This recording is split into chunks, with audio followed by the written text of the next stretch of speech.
Hi అండి. Welcome back to my channel. అందరూ ఎలా ఉన్నారు? బాగున్నారా? నేనైతే చాలా బాగున్నానండి. ఈరోజు వ్లాగ్ వచ్చేసి నా ఇంట్లో పనంతా కంప్లీట్ అయిన తర్వాత నేను ఇంటిని శుభ్రంగా ఉంచుకోవడానికి నేను పాటించే చిన్న చిన్న టిప్స్ అనమాట. మనము మార్నింగ్ లేచినప్పటి నుంచి ఇప్పటివరకు పనైతే కంప్లీట్ అయిపోయిన తర్వాత ఆఫ్టర్‌నూన్ నుంచి ఈవినింగ్ వరకు కొంచెం మనకైతే టైం దొరుకుతది కదా! ఆ టైంలో నేను చేసుకునే పనులు మీతో పంచుకుంటాను. వీడియో స్కిప్ చేయకుండా చూస్తూ ఉండండి. తులసి కోట అనమాట. ఇది తమలపాకు చెట్టు. నేను వేరే చోట పెడితే నాకు అది చీడ పట్టినట్టు అయ్యి ఆకులు అంత నీట్‌గా రాలేదు. అందుకే తులసి చెట్టు దగ్గర పెట్టాను. చాలా బాగొస్తుంది. అందులో నుంచి 2 విత్తనాలు అవతల పడి అందులో కూడా తులసి చెట్లు మొలిసాయి. నాకు ప్లేస్ ఎక్కువ లేక నేను ఇలా చిన్నగా పెట్టేసుకున్నాను. ఇదొచ్చేసి బ్రహ్మకమలం మొక్క అండి. ఆకులు పెట్టాను. ఆకులతోటే వస్తదది. తర్వాత గింతే వచ్చింది. ఒక 3 మంత్స్ అలా అవుతుంది. ఇంకెక్కువనే అవుతుంది. మాపులు అతనొస్తే నేను మాపులు కొనుక్కొని అలా జాడకట్టలు తీసుకొని అవైతే పక్కకు పెట్టేసుకున్నాను. ఇప్పుడైతే నేను ఇంట్లో చిన్న చిన్నగా చేసుకునే పనులైతే మీతో చూయిస్తాను. ఆ బ్రష్ చూసారా? మనం పండ్లు తోముకునే బ్రష్ అనమాట. అవి పాతయి మనం పాడేస్తూ ఉంటాం కదా! అలా పాడేయకుండా ఇలా చిన్న చిన్న టిప్స్ లాగా పాటిస్తే అవి కూడా రీయూజ్ చేసినట్టు ఉంటది.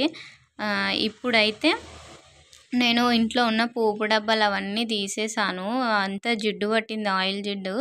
అందుకోసమే మిక్సీకి కూడా కింద చాలా జిడ్డు పట్టేస్తుంది కదా! మన స్క్రబ్బర్‌తో రబ్ చేసినా కానీ పోదు.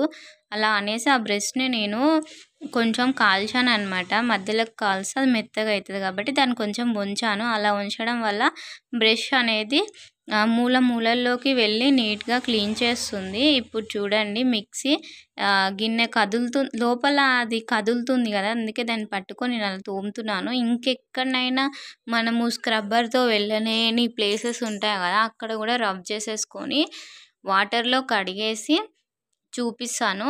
99% అది మొత్తం క్లీన్ అయిపోతది. ఇంకా కొంచెం ఉంది కానీ అది ఒక్కటే కదులుతుంది. పోవట్లేదు. అందుకే దాన్ని కొద్దిసేపు వాటర్‌లో అలా నానబెడుతున్నాను. తర్వాత కొంచెం ప్రెస్ చేస్తే పోతదనమాట. ఈ మిక్సీ మూతకి మనం రబ్బర్ పెడతాం కదా! అటు ప్లేస్‌లో ఆ చిన్న చిన్న కాట్లున్నాయి తెలుసా? లోపల అక్కడ కూడా యెల్లో కలర్ లాగా పట్టేస్తుంది. అది స్క్రబ్బర్‌తోటి పోవట్లేదు. దాన్ని కూడా బ్రష్‌తో అలా రబ్ చేసుకోవాలి. ఇంకా పోపుకు మనం వాడే డబ్బాలు, చట్నీకి వాడే డబ్బాలు ఊకనే నూనె పట్టేస్తది. స్క్రబ్బర్‌తో రుద్దితే పోతది. ఆయిల్ జిడ్ అనేది పోతది. కాకపోతే చిన్న చిన్న మూలలు, ఆ మూలల మీద డిజైన్స్ అలా ఉండడం వల్ల వాటి మీద పోదు. అలా పోకపోతే నేను అవన్నీ తీసేసుకొని ఇలా ఆఫ్టర్‌నూన్ టైం నాకు కొంచెం ఫ్రీ టైం దొరుకుతది కదా! బాబు పడుకున్న తర్వాత వాటిని ఇలా క్లీన్ చేసేసుకొని ముందుగా అయితే వాటర్ అంతా ఆరిపోయేలాగా ఆరబెట్టుకుంటాను. అలా ఆరిన తర్వాతనే ఆ డబ్బాల మీద ఆ మూతలు అనేది పెట్టేసుకుంటాను. మా కిచెన్ డబ్బాలు ఇవి కొంచెం పచ్చిగా ఉన్నాయి. అండ్ ఆయిల్ మూత చూపిస్తాను. చాలా జిడ్డు పట్టిందండి. ఆ రౌండ్ సర్కిల్ ఆ మూల ఉంది చూసారా? అదైతే స్క్రబ్బర్‌కి అందట్లేదు, పోవట్లేదు. అందుకోసమే నేను దాంతో ట్రై చేశాను. నీట్‌గా వచ్చేసింది. ఇప్పుడు మనం డైలీ యూజ్ చేసే మిక్సీ అనమాట. ప్రతిరోజు దేనికో ఒకదానికి మనం వాడుతూనే ఉంటాం. అది ప్రతిరోజు తూడ్చేసుకున్నా నాకు ఆ లోపల క్లాత్ పెట్టినా పోవట్లేదండి. ఆ జిడ్డు అలానే ఉండిపోతుంది. అందులోన వాటర్ పొయ్యలేము. అలా అని సబ్బు పెట్టి రుద్దలేము. ఇంగా అందుకోసమే నేను ఈ బ్రష్‌తో జస్ట్ వాటర్‌తో అలా వాటర్ పెట్టేసి రుద్దేశాను. రుద్దిన వెంటనే ఆ తడి ఉంటది కదా! ఆ తడిని ఎమ్మటే క్లాత్‌తో తుడిచేసుకోవాలి అలా.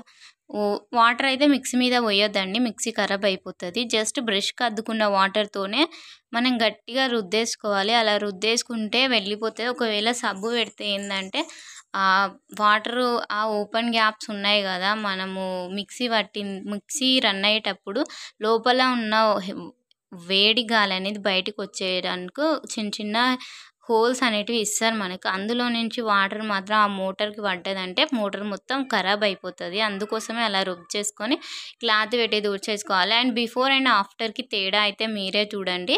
చాలా నీట్‌గా క్లీన్ అయిపోతది. అందులో ఎటువంటి అనుమానం అవసరం లేదు. నేనెప్పుడు ఇలానే పాటిస్తుంటాను. బయట బ్రషెస్ చాలా దొరుకుతాయి. ఇంట్లో ఉన్న వాటినే రీయూజ్ చేసుకోవడం బెటర్ అని నా అభిప్రాయం అనమాట. ఇప్పుడైతే మిక్సీ అయితే కంప్లీట్ అయిపోయింది. ఇంకొకటేంటంటే మా చిన్న బాబు ఉన్నాడు గదా మాకు. పాలు తాగట్లేదండి. ఏమైనా టీ తాగేస్తున్నాడు. మేము టీ తాగడం వల్ల ఆయన టీ తాగుతున్నాడు. కొంతమంది పిల్లలకేందంటే కళ్ళ ముందు కలర్‌ఫుల్‌గా కనిపిస్తే అట్రాక్ట్ అయిపోతారు వాటికి. వాటిని యూజ్ జేయాలి, నేనే యూజ్ జేయాలన్న థాట్ ఒకటి వాళ్ళలో ఉంటది. అందుకోసమే నేను ఇలా 2 కప్స్ తీసుకున్నాను. ఒకటే తీసుకోవాలనుకున్నాను. కానీ మళ్ళీ మార్నింగ్, ఈవినింగ్ కదా! ఊకే ఏడుస్తాడనేసి నేనైతే 2 తీసుకున్నాను. అండ్ క్యాప్ వచ్చేటివైతే తీసుకున్నాను. ఆ క్యాపు పనికొస్తదని. నాకైతే చాలా బాగా పనికొస్తుంది. బయట ప్లాస్టిక్ అండ్ లోపల స్టీల్ ఉంది. ఇంకొక విషయం అండి, అందులో హీట్ వాటర్ పోసినా గానీ అస్సలు కాలట్లేదు పిల్లలకి. మనం స్టీల్ గ్లాస్‌లో పోషిస్తే కాలుతది గదా! ఇందులో అయితే కాలట్లేదు. చాలా థిక్ కోటింగ్ ఉంది ప్లాస్టిక్ అనేది. చాలా బాగుంది. లోపల స్టీల్ రావడం వల్ల మనకు ప్లాస్టిక్ వాడుతున్నామన్న ఫీలింగే ఉండదసలు. ఇలాంటి ప్లాస్టిక్ బయట కొన్న ఐటెమ్స్ మనం వాడే ముందు అది హీట్ వాటర్‌లో కొంచెం వాటర్ హీట్ చేసి వీటిని ఒక 5 మినిట్స్ అలా వాటర్‌లో వదిలేయాలండి. అలానే పిల్లలకి ఇవ్వొద్దు. మనం బయట నుంచి ఏ ప్లాస్టిక్ ఏ స్టీల్ అయినా కొన్నా సరే చాలామంది పట్టుకుంటారు. అవి బయట అమ్ముతారు కాబట్టి ఇది మీషోలో పార్సెల్ అయినా సరే అలానే చేయాలి. హీట్ వాటర్‌లో ఏసి ఆ పార్సెల్ నాకు 2 డేస్ బిఫోర్ వచ్చింది. ఈవినింగ్ 4 అలా అవుతుంది. బాబుకైతే పాలు వేడి చేసి ఇస్తున్నాను. పాలు కొద్దిగంత షుగరేసి అలా మిక్స్ చేసి బాబుకిచ్చేసి చాలు చక్కగా పట్టుకొని తాగేస్తున్నాడు. అస్సలు కాలట్లేదు. చూసారా పట్టేసుకుంటున్నాడు. అది కాలట్లేదు. ఆయన క పాలు మొత్తం తాగిన తర్వాత అప్పుడు నేను టీ పెట్టుకొని నేను గూడా టీ తాగేస్తున్నా. టీ తాగేసిన తర్వాత ఈ టీ పెట్టిన గిన్నెలు అండ్ ఆఫ్టర్‌నూన్ తిన్నవి, ఇంకా బాబు ఉంటాడు అదోటి ఇదోటి తీస్తూనే ఉంటాడు. అవన్నీ అంట్లన్నీ తోమేసుకొని సర్దిరేసుకుంటున్నాను. ఇలా గిన్నెలన్నీ ఎప్పటికప్పుడే సర్దేసుకుంటే కొంచెం ఇల్లనేది నీట్‌గా, క్లీన్‌గా కనిపిస్తది.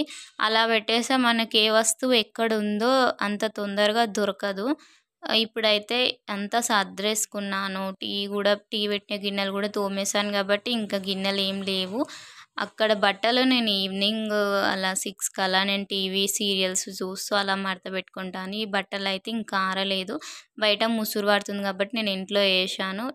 ఇప్పటివరకు నా వీడియోస్ చూసినందుకు థ్యాంక్ యూ సో మచ్ అండి.